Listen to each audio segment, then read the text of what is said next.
Philippines is home to many different islands, and therefore, beaches,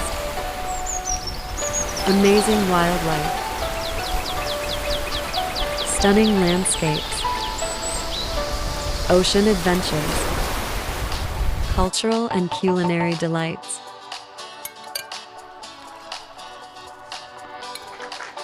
And lastly, the warmth and hospitality of the Filipino people. But what makes Philippines an attractive tourist destination?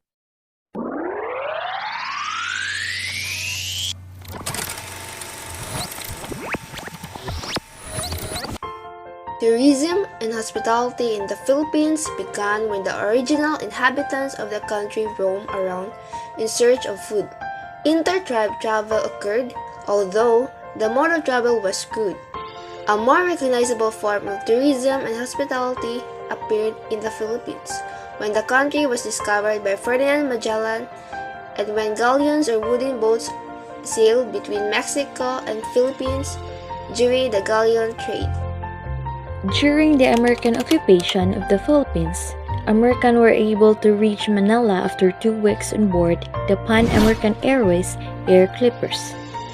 In 1920s, the steamship and the airline pioneers, the China Clipper and the Manila Clipper, brought some passengers to Manila via Hong Kong. The introduction of more comfortable and faster means of transportation gave the early impetus for tourism and hospitality in the Philippines. Travelers from the US, China, Japan, and Europe were provided inland tours by entrepreneurs with their unregistered private cars and coaches called colorum. Means illegal tour handling and legal use of private vehicles for public use. It was tolerated by the government authorities at that time since tourism was not yet developed.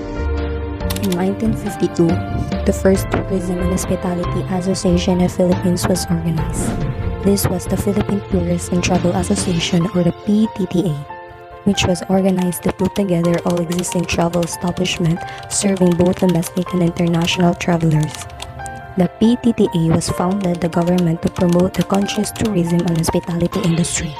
Later, the government organized the Board of Travel and Tourist Industry, or the BTTI, to regulate, supervise, and control the tourist industry and to subsidize the PTTA as its promotional arm. The Philippines had undergone economic, social, and political crises starting in the 1960s up to the 70s, which hindered the development and promotion of tourism and hospitality. Accommodations were inadequate and airlines company were not given much incentives to promote the Philippines as a visitor destination.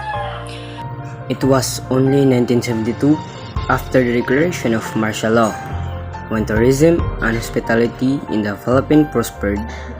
This was due to favorable conditions such as safety of tourism and hospitality, better services and sanitation facilities, more financial support of the government, and the vigorous cooperation of the private sector. Right now, tourism and hospitality in the Philippines is slowly recovering from the continuing havoc of COVID-19 pandemic this past 2 years. Masks are still required, but outdoor activities, face-to-face events, and social gatherings which had been prohibited for several months are now permitted. Despite the difficulties, we Filipinos retained our human nature of resilience. COVID ka lang, Pinoy kami. Stop dreaming, start planning. Go where your mind's been wandering. Choose Philippines.